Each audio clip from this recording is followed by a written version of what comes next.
We have always been an open club, actually, because the visitors and the guests actually bring a uniqueness to our club. We get to learn and mimic them, and we get to, meet new people. So our club has always been an open club. It has never changed.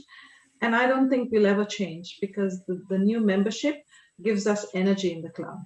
Hmm. Okay, that's excellent. Andrew, how about yourself? At Finesse at TD Toastmasters, we're a closed club because of the corporation that TD Bank is. And so, for the sake of keeping people in the building with proper access, we can't operate as an open club. However, we do have exceptions where people who have moved on from TD Bank continue to participate. That's happened in the past when we were present in on site. And also because TD Bank spans across North America, we have the opportunity to have guest speakers from different branches outside of our division or area. For example, in the middle of March, we had a US director join us as a guest speaker, and he was presenting one of his area speech winning contests. So although we are closed, we are fortunate enough to have a lot of people in TD Bank that can visit. Excellent. Thank you very much, Andrew. Gabriella, is it the same as Andrew being part of TD? I think you're on mute, Gabriella. Yes, Yep. yes, it's very similar to what Andrew just said. It's just that after the pandemic, the opportunity to use Zoom open an opportunity to start accepting alumni, as Wendy mentioned in the past, and that is good for us. We can keep and retain members that were participating with us before that they stopped doing it because it is very secure in that sense. Now that we have Zoom, opens other doors for for others to stay actually with us. Excellent. All right, next question for all the panelists. How many members does your club have, and how many did you have last year? So have you gained members? Have you lost members? So again, let's start with Maria. Okay, so last year we had 20 or 21 members. Come renewal in September, we lost about 5 of them. We had several of them kind of struggled with being at home and having a young family. And we have since had an open house with our CEO and really kind of opened up the exposure. And since December, we have since gained 6 new members. So Wow. we're back up at 21. Let's get those hands clapping. We know how to clap, fellow Toastmasters. Yeah, that's right. outstanding. And that's a very creative way to gain members by having your CEO get involved with one of your events. And that's something that we're going to talk about in a little bit. Andrea, a membership this year versus last year, big difference? Well, there is a lot of turnover sometimes, but our base number was 26, and to date we have 22, which is not bad because there are some people who have left because of the virtual meetings and they feel that, they can't gain anything from the virtual meetings, whereas some people who think, what, this is the only way I can communicate and I'm going to join Toastmasters for these virtual meetings. So it's a balance. Okay. But we have 22 members as of now. 22 members is Compared to very a good. base rate. That's charter strength, and that's terrific. Excellent. And something that I failed to mention at the outset, and I apologize, fellow Toastmasters, is that all of the members of the panelists are part of clubs that are President's Distinguished, Select Distinguished, or Distinguished. So they're very, very successful clubs year after year, and that's why we ask them to share their knowledge. Andrew, can you share with us how many members you have, and has it changed much from last year? Well, historically, we've averaged over 20. So we maintain that baseline of a little over 20. Last year in June, just as the pandemic was starting to hit and everyone was realizing that we were all going to work from home for a while, we had about 15. From that time, we've added 18 members, 12 before February of 2021, and then afterwards, 6 more onwards. We lost 7 members. So there was a net increase of 11 from almost a year ago. And so to date, we are at about 24 members. That's outstanding. Well done. we certainly would love to hear more about ways, strategies that you gain members. That's outstanding. Gabriela, can you share with us your membership to date and compared to last year? Yes, ours is similar to Andrew. We were having numbers above 20. We were 23, 24. We lost various members after the pandemic, but we regained all different members now, and we are back to 24. We are actually very happy. One of the key points here is that the word of mouth. A lot of guests coming, hearing hey, I'm not gonna be in your meeting today because I'm attending to a Toastmasters, and it's doing very good for me. So more people are coming to our meetings, getting engaged immediately, and joining as club members. Excellent, Gabrielle. And I think that's a really important point. We all forget that the best marketing of Toastmasters is ourselves. And the more we talk about it with our coworkers, our bosses, the more people will be engaged with it. So that's an excellent, excellent point. I'd like to turn it over to David, who's going to ask the next few questions for our very esteemed panelists. Thank you very much, Alan. And the next question, I think we know the answer to this one because it was already brought up. I'm going to ask a question and then ask the following question, how? So the question is, did your club finish distinguished last year? And how did you do it if you did? So let's start with Andrew Gutierrez. Hi, David. Thank you for the question. So yes, we achieved 10 out of 10 points for Distinguished Club. And we did this by identifying which members were close to achieve their educational achievements. And then we just followed up with them, make sure that the support was given so that they would stay on track. And we would submit on time to the system. Thank you, Andrew. Andrea from Talk of Mackenzie, same question. Yes, we did get all our 10 points, and we were President Distinguished. We actually have monthly executive meetings, and we pinpoint who's closer to completing their pathways, and we try to motivate them. And we've had a lot of new members who have been so eager to finish their first and second path, so we had no problem.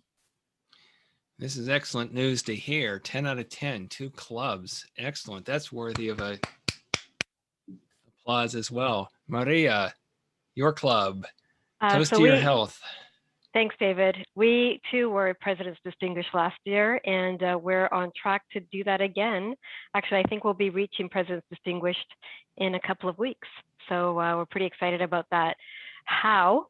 So last year, to reach it, like Andrea, our club executives, we meet every month, and one of the standing agenda items is reviewing our DCP points, and our VP of Education spent a lot of time, individual time with our members, kind of motivating them and working with them to complete a lot of their assignments. And we were obviously tracking that to our DCP points, ensuring that we kind of, move our club ahead.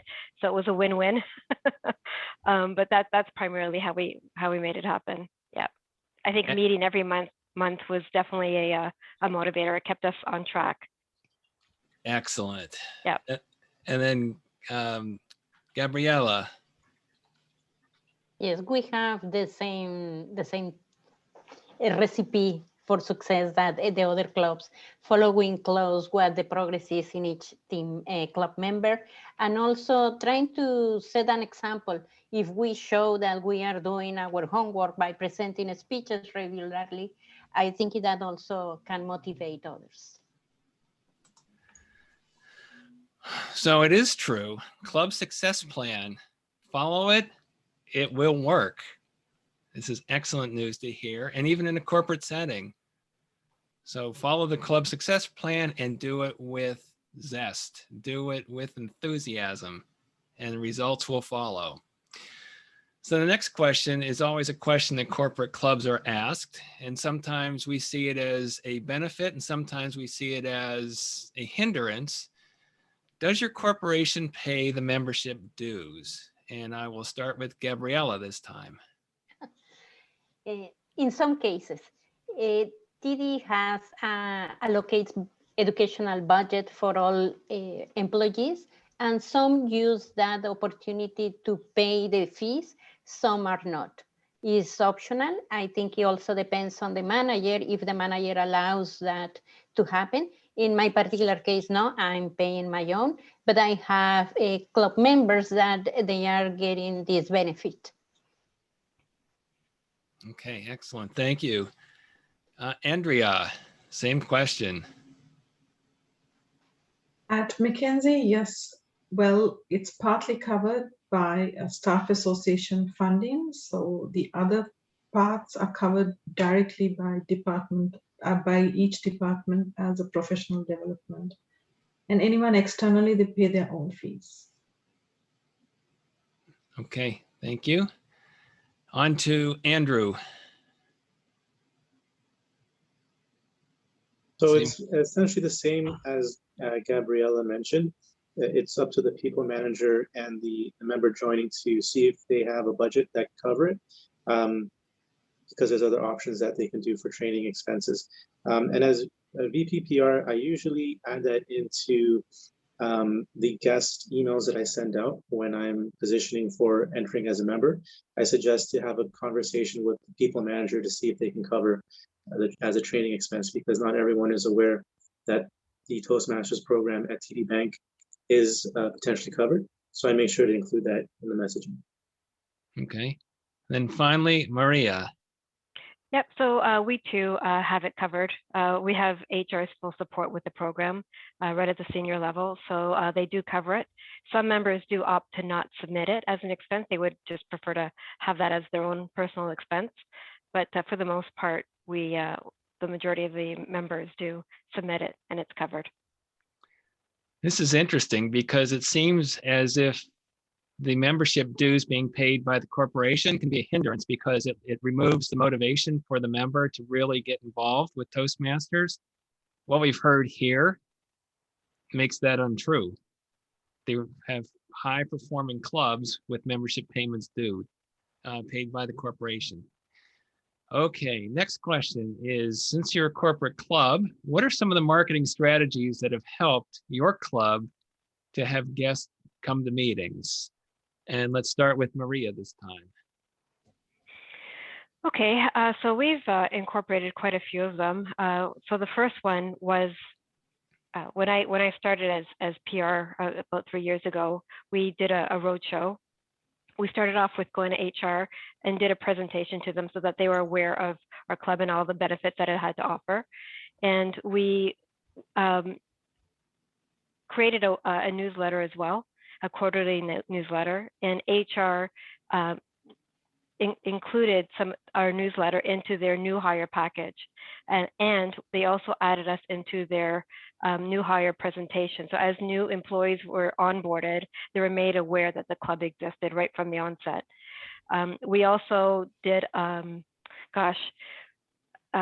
Year's resolution promotions or socialization. So I formed a bond or relationship with our communications team and utilize their platform. They have a SharePoint site, and we used a lot of the splash screens, their event planning, and used the weekly email that was blasted out to everybody as our tool, as an opportunity to socialize open houses that we had, when our newsletter was being published, when we were available to do a roadshow to their teams, that sort of thing. Excellent, thank you. Yep. Gabriela at Supreme TD, what are your marketing strategies to get guests to come to meetings? We offer open houses regularly. We use this mechanism to invite people to show and communicate to everybody that, hey, we are here, come to us, we can show you something. And it's paying back very well. A lot of members after the open house decided to start to participate as guests and then becoming members. Other things that we have done is also connecting with people that are in other clubs that probably they want also to embrace a different flavor of the same thing. That, oh, my club is different than yours, but we have this way to work. Another thing that I noticed that is working well for us is that we are very disciplined in terms of we are maintaining the same agenda, everything as we were in person.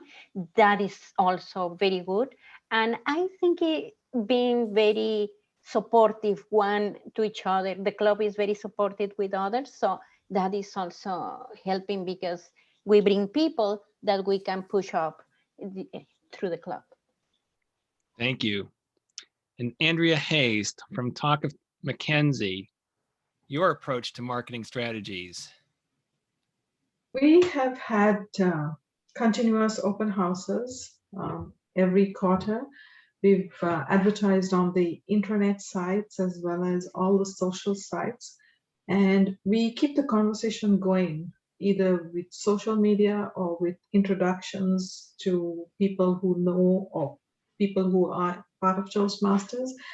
And of course, taking photographs, because photographs of the meetings are very important because a picture says 1,000 words. So like through introductions, through current members, and actually through word of mouth as well. We've actually tried to change the online meetings recently because we felt that having 2 speakers filled up the entire hour and doesn't give a lot of time for table topics for everyone to participate. So what we made a decision as an executive team was to have 1 speaker and have an extended table topics, because in this sense of lockdown, people want to be heard and people want to talk and they want to converse, and that's the reason why they come to Toastmasters. So we have 1 speaker at every meeting, and we have an extended table topics where we give a chance for everyone to have a word, actually to speak at table topics, and that has actually played up very well. Excellent, thank you. And then finally, Andrew. It's essentially the same marketing strategy as the other panelists have stated. We're looking at open houses events and also word of mouth. And with our open houses, we usually have them once a year, and we time them a month or 2 before membership renewal, so that as new members from the open house that join us, they join with the beginning of a cycle, and then they have the opportunity to join the group in the same cadence. Well, also word of mouth, because we're in the bank, our members will usually have other teams, their working teams, that they converse with. And eventually there's the topic of participating at Toastmasters and going to a weekly club meeting that then draws attention from within their own team. So word of mouth, in addition to the open house, definitely helps to have a consistent registration rate throughout the year, where in a month or every 2 months, we'll have 1 or 2 people joining from our own members. And so that helps to keep a healthy baseline over 20. And then lastly, we do special events where we try to do something new that our membership hasn't seen before. So it's the consistency of following the Pathways program and the club meeting agendas. But we also like to, for example, a few weeks ago, we had an improv session where we had an improv teacher come in for the duration of our club meeting and just teach improv acting classes. So and it's not something that we do all the time, but we add it in when we can, if there's an opportunity, in case someone is not presenting a speech, for example. And we find that that helps also to add extra motivation and curiosity from our members. Thank you, Andrew. And one question is going to be a little more open-ended. So in this era of COVID, in this past year, what is the greatest challenge your club has faced, and what was the solution? So again, what was the greatest challenge in this year of COVID, and what was the solution? So let's start with Andrea.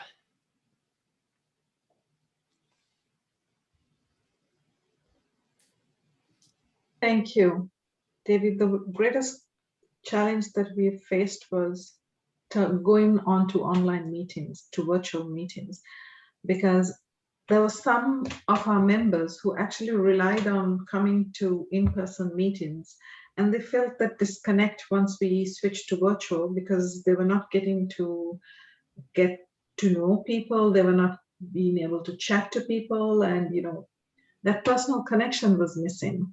And that's the Mhm. whole reason why we switched to only one speaker, because we opened out the club. We have networking within the club when we have our virtual meetings, and that gave everyone a chance to actually even to talk up or to say what they want to, or even to have a conversation with someone else at the meeting.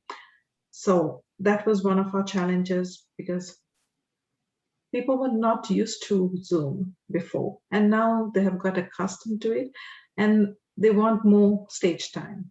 So we give it to them. Stage time, stage time, stage time. That's what I've heard. So thank you for that response. On to Andrew. Same question. What was your greatest challenge and what was the solution? Similar to Andrea, it was definitely with the switch to a virtual, and this happened essentially in April. So after about March time, we were given the direction that everyone's working from home, and from that time, we didn't right away switch to virtual. We actually missed some club meetings as people were starting to get set up working from home. And during that time, we started sorting out how we would set up, and whether it would be, for example, Zoom, which would be a third-party web application, or WebEx, which is internal to TD Bank.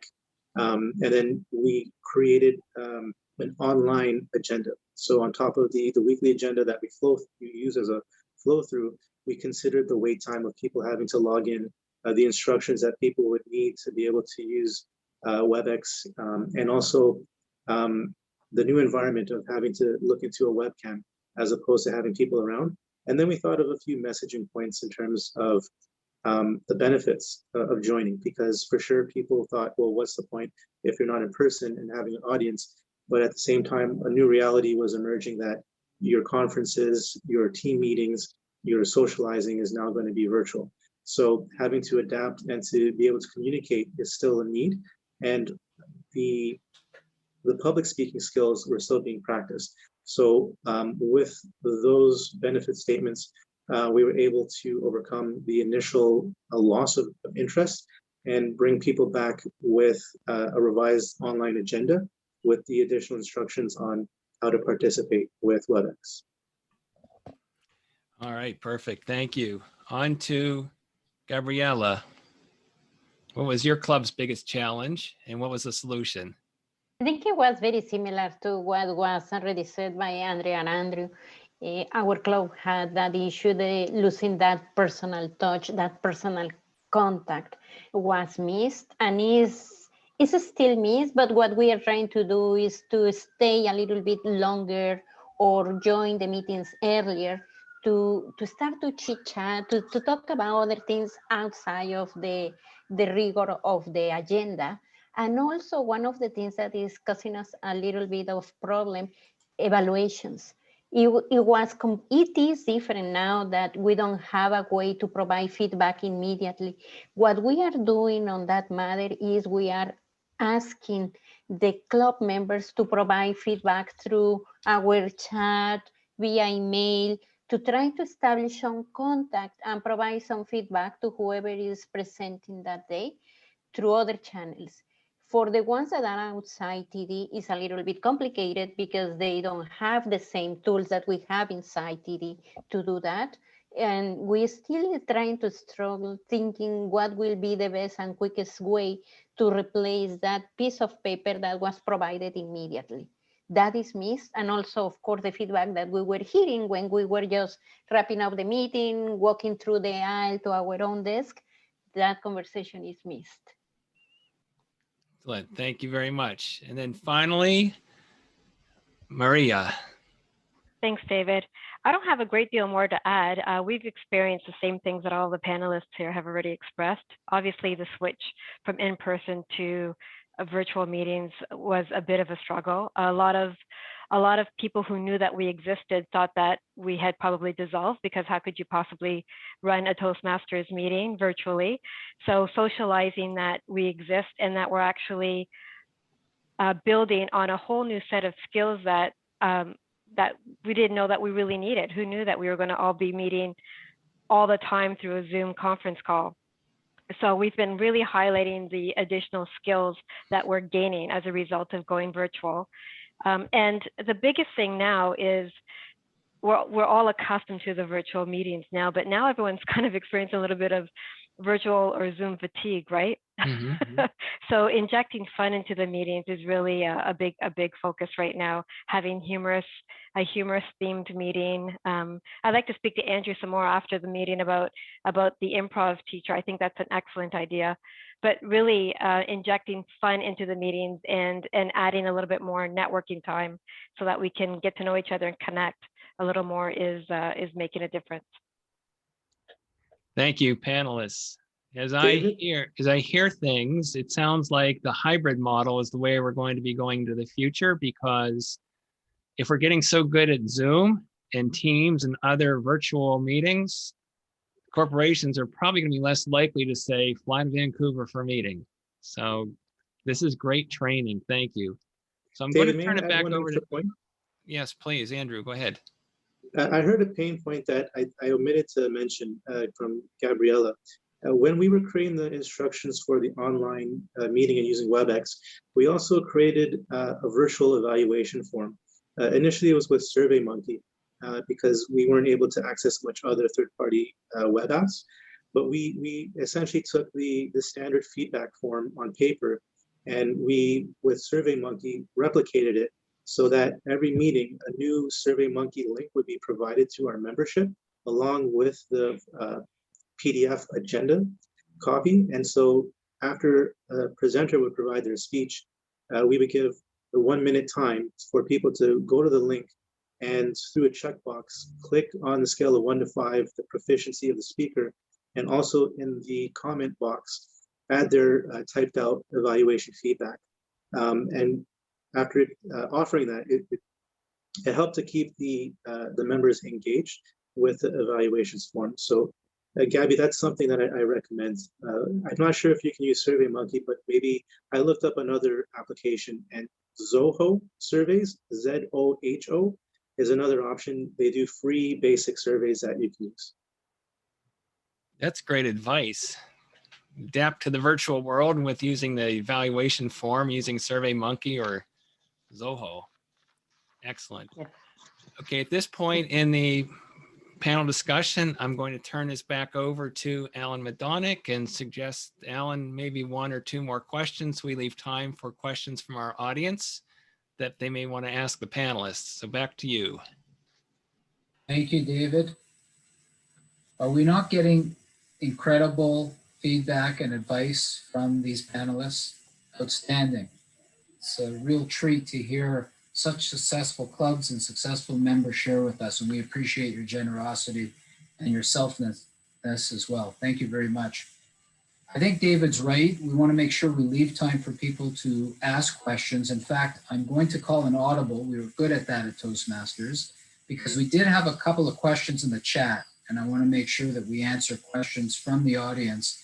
Janice asked about if the clubs that meet at lunch, did they change their meeting times during the last year?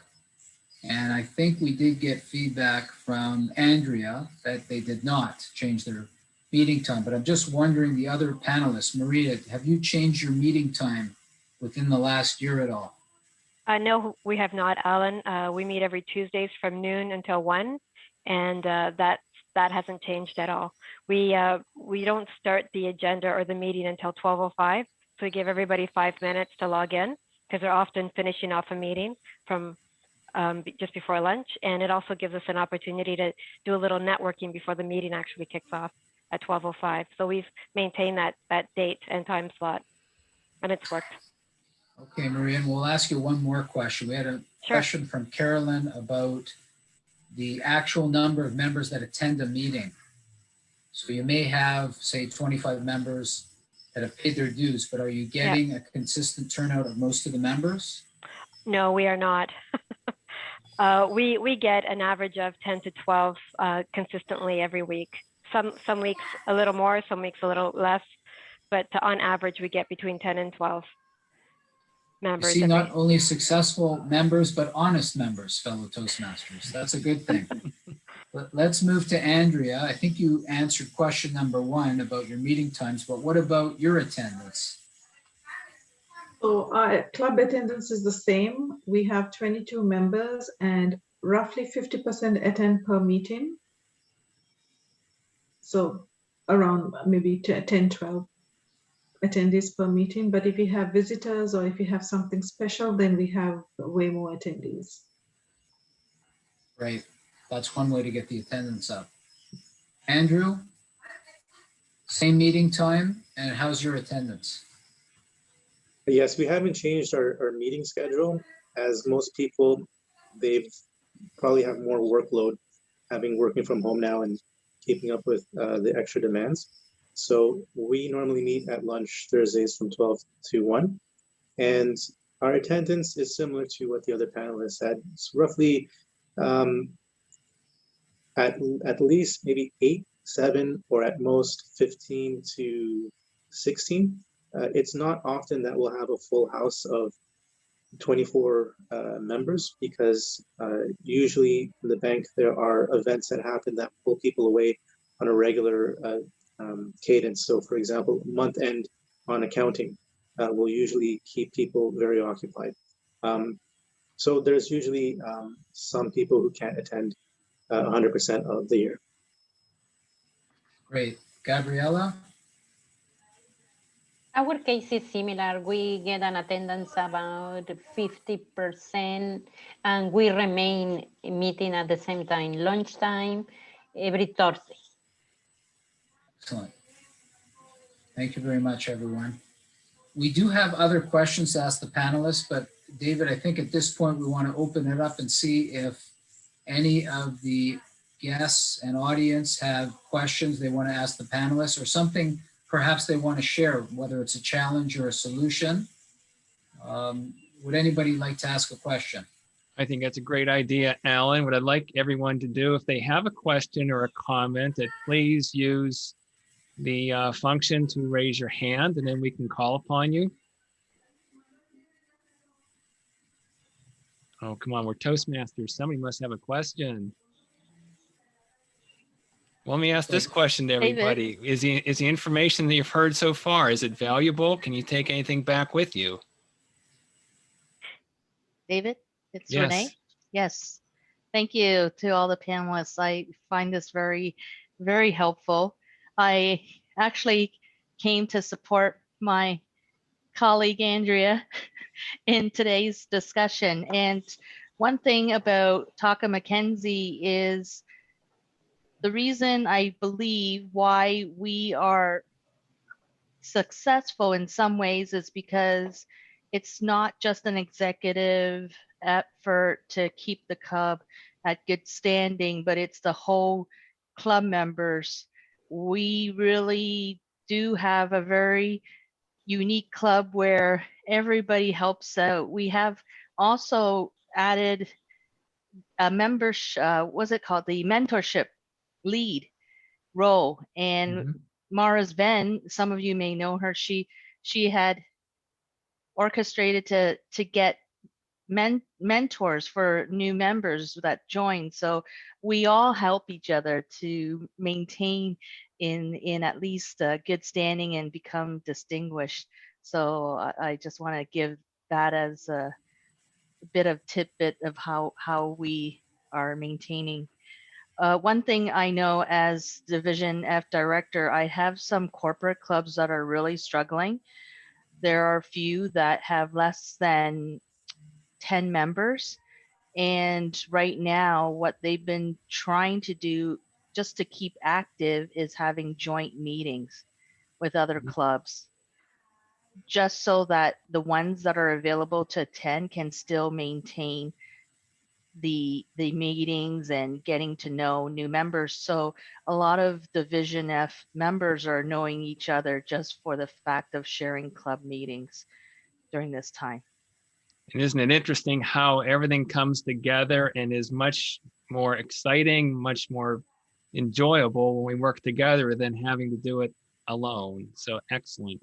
So I've seen some reactions from Wendy, Bruce, and Andrea. Wendy, did you have a question or comment? You're muted, Wendy. Maybe you could just ask the panelists, what is their process for turning guests into members? Good question. So let's start with Gabriella. You have the guest coming in. How do we close the deal? How do we get that guest to become a member? When in our meetings, what we do is try to encourage the guests to participate in our table topic masters or providing some feedback after the meeting, so they start to feel that they are part of the club. If they consistently attend, we try to encourage them, trying to show what we do and why they should join us. Besides that, there is a follow-up. We have a list of guests, and there is a follow-up. The VP of relationships that talks to them, encourage them to join us, and that is working well for us. Thank you. Andrew, your club. Exactly as Gabriella said, we try to personalize it for everyone who participates and be encouraging, because for someone who's new to Toastmasters and just discovering for the first time, getting the value of what the program offers is something that, as someone who's experienced and been in the club for a long time, can forget. So we follow through the program guide in terms of having an onboarding process, and in the meetings we follow through the agenda to make sure that when we do have guests, we explain in advance what the different sections are and what the roles are, as we would normally do based on the agenda requirements. So we don't take it for granted, and we make sure to pay extra attention for those guests, and that if they have any questions, we're not waiting for them to ask. We approach them with emails. Previously, when it was on site, we would walk up to them at the end of a meeting and have a bit of a conversation so that they are being tended to. And our club usually has fun in meetings, so they see that energy, and that usually helps also to want to be part of that. Okay, thank you. Maria. So we had an open house in December where we had our CEO come and be our guest speaker. We had a lot of people show up for that, and we knew that he was going to be the big draw. Following that open house, there were a few guests that participated in table topics. So following the meeting, there was emails that were sent out to those individuals. We also sent out the digital package, the guest package, to everybody, and simply made ourselves available to them if they had any further questions. One thing that I did was invited them back to be a guest at another one of our standard meetings, and sent the invite to them so that they had it in their calendar as a reminder for the next week. Thank you. Finally, Yeah. Andrea. Thank you. The way we follow up with guests is we have someone from the club at every meeting to follow up with guests, like seasoned members. If they have any questions, get their email and then pass it on to the VP of membership. The VP of membership actually sends them a guest package with all the information they need and the fee details. So, and we follow up with them after 2 weeks if we haven't heard back. So some guests say that, they're not ready to participate right now, but they'll join.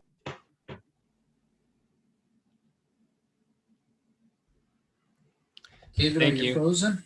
Yeah, I was frozen there for a minute. Alan, can you take over? I don't know what. All right. I think he was just so stunned by the amazing. Each fellow Toastmasters are like deer in the headlights. We're just frozen. I just froze. I'm just joking. Might have been a No, I technical know. glitch. I think But it is. I Anyway, see, David, before you move on, I think you said, David, there was a few others, but just before you get to that, I see in the chat that Melanie asked a very good question. And maybe instead of asking all the panelists, we'll just ask one to jump in if they have a really good solution here. Does anyone have executive sponsorship, and how did you put this in place? Does anybody on the panelists have that experience of an executive sponsorship?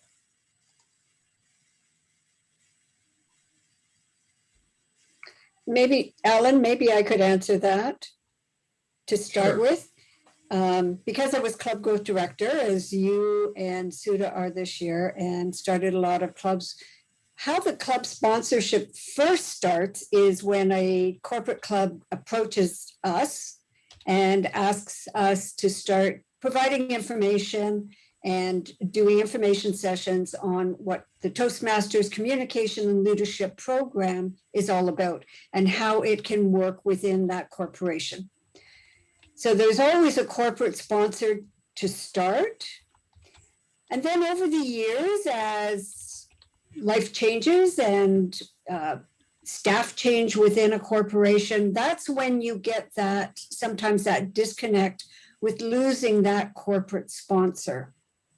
And so it's very helpful if you are always communicating with HR or communicating with your manager or senior management to always try and identify who will be that corporate supporter of your training sessions, your program.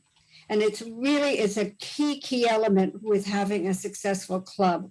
So maybe somebody in the room, one of the panelists, can talk about their corporate sponsor and how that benefits them. Well, I don't have a corporate sponsor. However, we do, as panelists mentioned previously, we do look for executives to pay guest appearances and provide either their feedback in their Toastmaster journey, having previously been in Toastmasters or still are, or in some sense, an executive talk where you can learn a little bit more from the vision or the background that they work in. If I could just ask briefly, the mandate to is assigned to each manager, it sounds like, to many of you. I know Toast Your Health used to be each manager would decide whether they would reimburse the fees. Now it's pretty much an overarching mandate that they are allowed to have their fees reimbursed. And that was because Toast Your Health embraced HR and got them, HR and finance got them on board with having that enterprise mandate. So who would mandate your managers to reimburse you? And I know it's done manager by manager in some instances, but would that come from HR? Would that come from finance? Do you know who would be the decision makers for even that policy?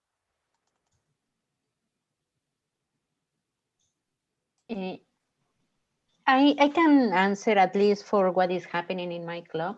At TD is up to the direct manager to approve. Actually, probably goes a level above, but depends also on the road that the employee wants to follow, because then they need to establish some priorities. And unfortunately, the budget assigned for each employee is not limitless. It has boundaries. So they need to be wise on how they want to pay for certain courses, and sometimes they need to take courses that are very expensive and they don't have enough room to additional like Toastmasters. So that is an unfortunate decision that is not for everybody.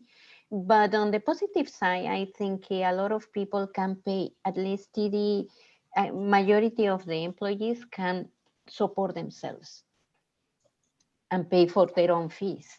Yeah, I guess, Melanie, the answer is I would start with HR and try and make HR or training and development. Many corporations have a training and development separate department, and go and talk to them and try and make them aware of the benefits of Toastmasters training to the employees and see if you can get corporate sponsorship that way. Would you agree, Alan?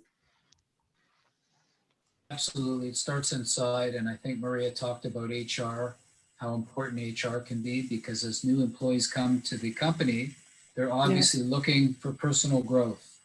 What better place to start than talking to the human resource manager and finding out about an organization that's all about personal growth? So very, very important. Another little quick tidbit on that too is invite them to your meetings as a guest, have them attend. We had our VP of HR attend a couple of times. She just showed up and just sat with us and participated actually in our meeting.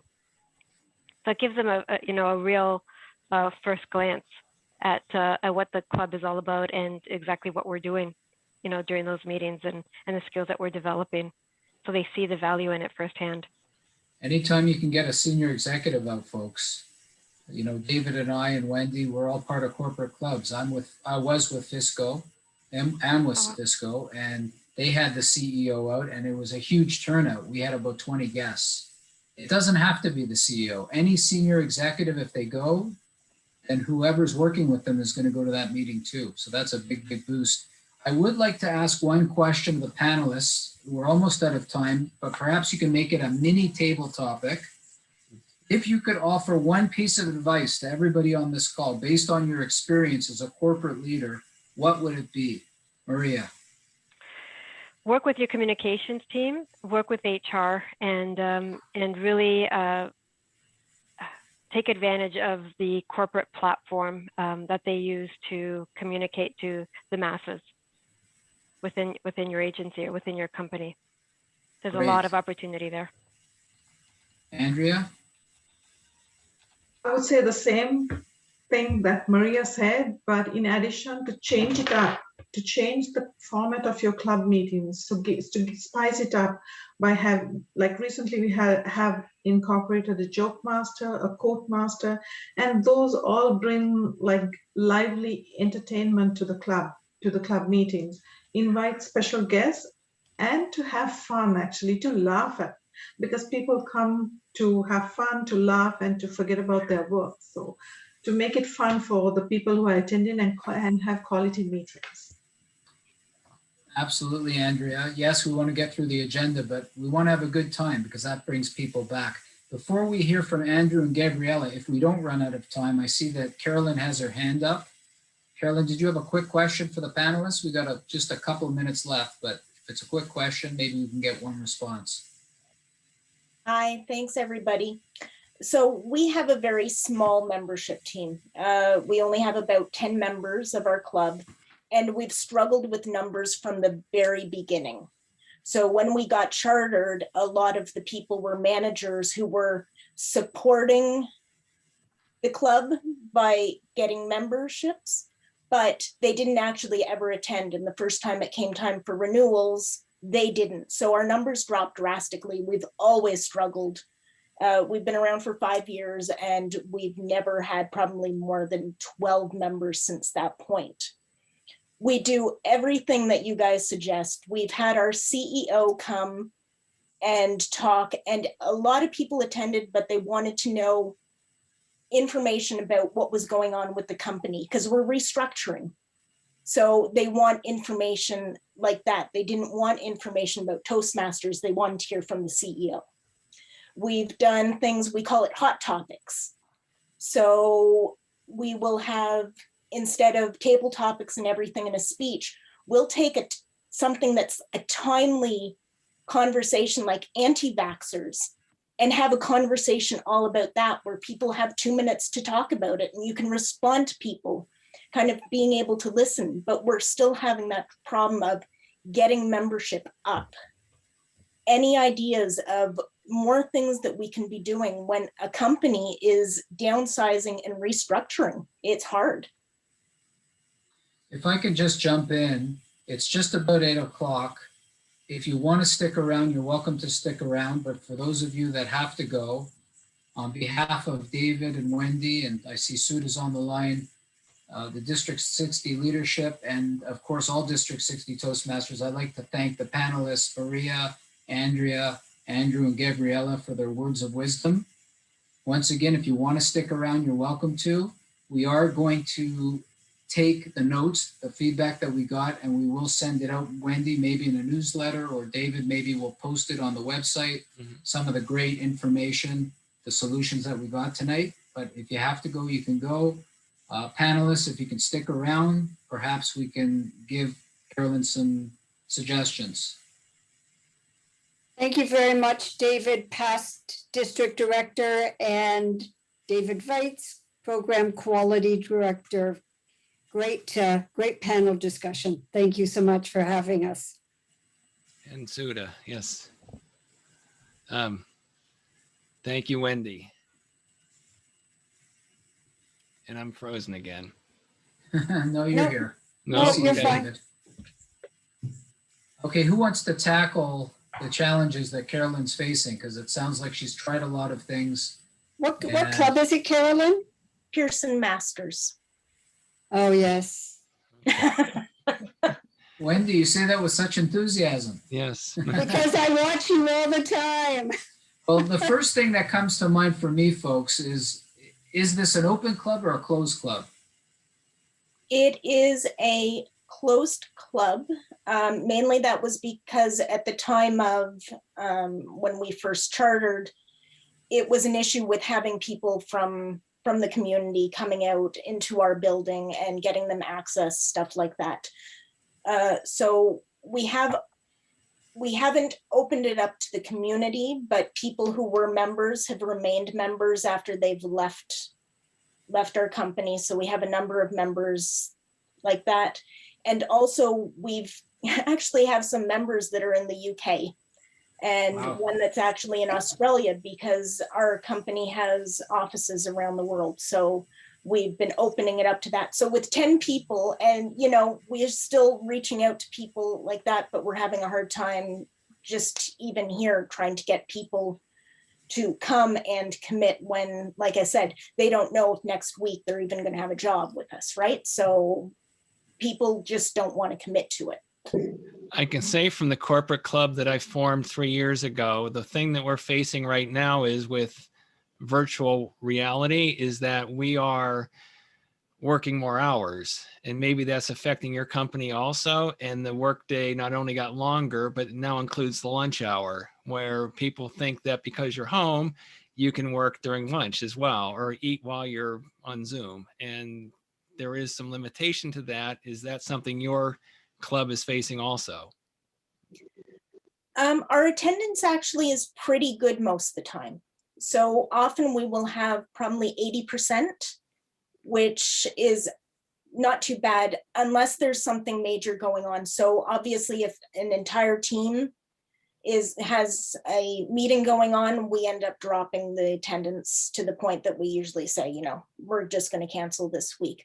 Doing that is very, very rare, but it's still, if you've got 4 people, it's just not worth having a meeting. Though sometimes we still do, because we'll say, do you want to do a hot topic conversation and talk about something that's timely and we've thought those were really good, because in this day and age, I think it's good to be able to listen to people giving their opinions on a topic, and being able to listen to people who may not have the same opinion as you, and being able to have topical conversations that we've thought have been really, really helpful. So sometimes we will still do it if we've got a small group. And how global is your company? It's global. We're everywhere. But that's part of it as well, is they may be selling off whole parts of it. We don't know yet what's happening. It looks like Andrew has a suggestion, I think. Andrew? I have a question first. Carolyn, how many employees are in your company? Globally, I'm not sure. How about in your division? So the Canadian division, there's a few hundred. Oh, A few hundred. Okay. And what's the line of business that your company is in? Okay, so you will know it as publishing, educational publishing. Oh, okay. So, well, I wish I could give you the golden answer that will solve all your problems, but maybe not. So my first two thoughts are, from top down, if you're able to connect a performance review from your senior management toward utilizing Toastmasters. I'm not sure if that was part of your strategy previously, because I know you said that you've tried everything that we mentioned. Otherwise, going from the bottom up organically, if you can find influencers in your team who are enthusiastic about Toastmasters and understand the worth and the value that it gives for their performance in the company and in their personal lives, then have them kind of be the ambassadors to the rest of the company and explore those few hundred people that are in your division, and then also see if they can reach out globally to the other offices through email to essentially send messages that it's worthwhile to try Toastmasters. I don't know if you tried that already. I imagine you probably did with open houses as a previous strategy, but those are the two first approaches. And then to tie it back to what the company does with publishing, I know with TD Bank, meetings are everything. I think people have a full day of just going to meetings, not really getting time to do actual work. So because of that, there's a demand for Toastmasters to be able to articulate yourself clearly and influence people to your decision. So that's a big driver. If you can find maybe a demand from the people in your company that will require communication, I'm sure there's something, as communication is the key in most organizations. But if you can tie it into something they do on a day-to-day activity, that might be a good promotional message. I'm going to have to hop off because I'm supposed to be on an 8 o'clock call. Sorry. Wendy, do you need this Zoom account to be on that? No, it's somebody else's Zoom account. Okay, thank you. With Generally. So thank you all for your time. This has been a great panel discussion. Thank you, Sudha and David and Alan again. Thank you, panelists. I've learned some great stuff, and let's listen to this recording so that we can make a platform that we can share with other members. Mm-hmm. Great ideas. So thank you so much. And make sure all your dues are paid. Membership dues are due. 2 days. Yes. All right. Thank you so much. Thank you, Wendy. Bye-bye. Bye-bye, Wendy.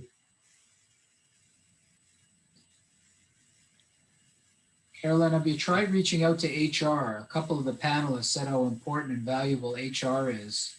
Have you tried having a conversation with them to implement Toastmasters into the curriculum for the corporation? So whenever a new employee is hired, that is one of the things that they mention to them, is that the company does have a Toastmasters club. But maybe it goes beyond that. Maybe, as Maria, I believe, said, you need to have, or maybe it was Andrea, an actual digital, some package that they can have emailed to them and has information about it. How many people? Toastmasters has shaped the lives of over 4 million people. We've been around over 90 years. We've had some very famous people. Mrs. Fields from the Cookie Empire was a Toastmaster. Maybe people need to hear successful members in corporations and how Toastmasters has helped them. Mm-hmm. And probably, Caroline, I don't know what is the demographics in your company, but probably if you can also talk to the ones that English is not the first language, and how they can improve by attending to meetings, learning how to put the ideas together before presenting something, can be a good idea. Probably even you can invite somebody which English is not the first language and show how they can improve, express how they were unable to do something and now they can. Probably can invite people to, if they can, I can too, and join your club. Yeah, we have a small club, but it has great diversity, so we're very proud of that. Good. I just wanted to jump in here for a minute. If we're going over time, that's fine. But I seem to recall that Janet may have had a question earlier. Is that Janet, if you did, you can ask your question. Janet has to unmute herself. Yes. Janet, you are still there. Okay, I guess not. She may have stepped away. So please continue if you have anything else, Carolyn or panelists. Caroline, what I wanted to say was, to continue with your PR within the company, whether it's on the intranet or people, even your Facebook page, your Instagram page, continue to promote your club and what the members have accomplished so far. Because what we do is we do like a quarterly awards, and we highlight people who have had speeches during the quarter. We highlight people who have brought guests in the quarter. So those are all like boosters for people to have a little competition within themselves as well. And visibility is very important. So if you can, if you can even post something weekly about your meetings, who said what, or something interesting about a topic that you have spoken about, that will create enthusiasm within the company. Yeah, I think that that's one of the things is with having so few members is that almost every member ends up having a club officer position as well, right? So if you end up with even 75% of your members that don't normally attend, and they're the same people that are your club officers, you don't have the people that are going to be doing all of those roles that can promote, that can take on all of those extra things that they're supposed to be. So then it ends up landing on the shoulders of one or two people who are really working hard to try and keep it afloat. And there just doesn't seem to be, like I said, it's almost the momentum that we need, and we just can't get that purchase to get it going. You need to build your roster, Carolyn, and there are resources, and some of the panelists mentioned it today. You've heard of Stage Time? Yep. Stage Time's an opportunity to have members from other clubs come in and help you run. That can breathe fresh air into your club. But the most basic and where you should begin, do you have a coach? We've had mentors in the past. Club mentors. A coach is assigned to your club for up to 2 years to help maybe change the culture, maybe bring members from other meetings in. David and Suda are in charge of the coach chair, and they have resources of many coaches. They can try to find somebody that's very motivated to come to your meetings on a regular basis and help by bringing in other members, maybe from their own club, but also come up with some ideas and enthusiasm to help charge up the club. And the motivation for the coach is to get your club to be distinguished within that 2-year period. Yeah, it's very difficult to do when we have so few members, because we have to reach a certain number of membership to do that. And so even the years when we've actually met the goals, because our membership number wasn't high enough, we weren't able to reach that distinguished. So then it was like, we're pushing, and we got the goal, but we didn't get the distinguished because we didn't have the membership, right? So well, as long as you have a growth of 5, then you hit distinguished. Yeah, we'd end up with like maybe 3 or 4 and still didn't. So we'd have, all the other goals, but because the membership numbers weren't enough. So then there was always kind of that disappointment at the end. So we started trying to play with those as sometimes, okay, now we know we're not going to meet those numbers because not everyone wants to do speeches or, that sort of thing. So then we're holding on to stuff to bump them into the next one because we know it's not going to count for this year. So then we're going to to get an award is important, but the most important thing is to build a healthy club. Yes. That's the number one priority. Yeah. If you do the other things, if you have people do speeches and people take officer roles and all other things, it's good experience. But at the end of the day, you want to maintain the members you have and you want to build the potential for you. And I understand it's very challenging, and we're lucky to have you in the club because you're obviously very dedicated. I don't know if we're going to solve it over the next few minutes, But what I do encourage you to do is continue the conversation with David and Suda, because they are the club growth directors and they do work with the coaches and mentors, and they can assign somebody to your club, because it's not overnight. It takes time to build a club. And if you keep at it and they have other dedicated members, even if it's one or two other dedicated members like you, and your enthusiasm and your hard work will pay off. It just takes a little bit of time sometimes. And sometimes it just takes that one thing that a lot of your fellow employees are very interested in. If you can get a speaker who covers that topic, or something where you can have an open house with a big invitation to say, listen to whoever, that may be something you could do also. Or maybe, as the panelists said today, have a joint meeting with another club. That's another opportunity. And have that synergy between both clubs kind of build on each other. In a virtual world, it's a lot easier than it is try to do it in person with two clubs. Andrew, did you have a suggestion? Well, I just wanted to offer some encouragement because, Carolyn, the conversations that you're having with your club are conversations that my club has had in the past, where we were dwindling down to just the core executive members. And we weren't sure what was the reason or how we would get more members. And well, our situation and our environment may be different from yours, but the difference from then and now is that we reached new members, and perhaps the members that joined now weren't ready to participate, but if they are now, their interest would have been the same from when we were dwindling. And if we try to look at it simply, which it's not, there's a lot of factors that go into this, but one thing to possibly consider is if you play the numbers game and you just try to reach out as many people as you can, then perhaps the timing is right and you end up tapping someone on the shoulder who is ready to jump on board, because maybe they have a new position, maybe they're not as concerned about the reorg, maybe they're thinking that improving their public speaking skills can help give them an advantage to having improving in their performance for the job. So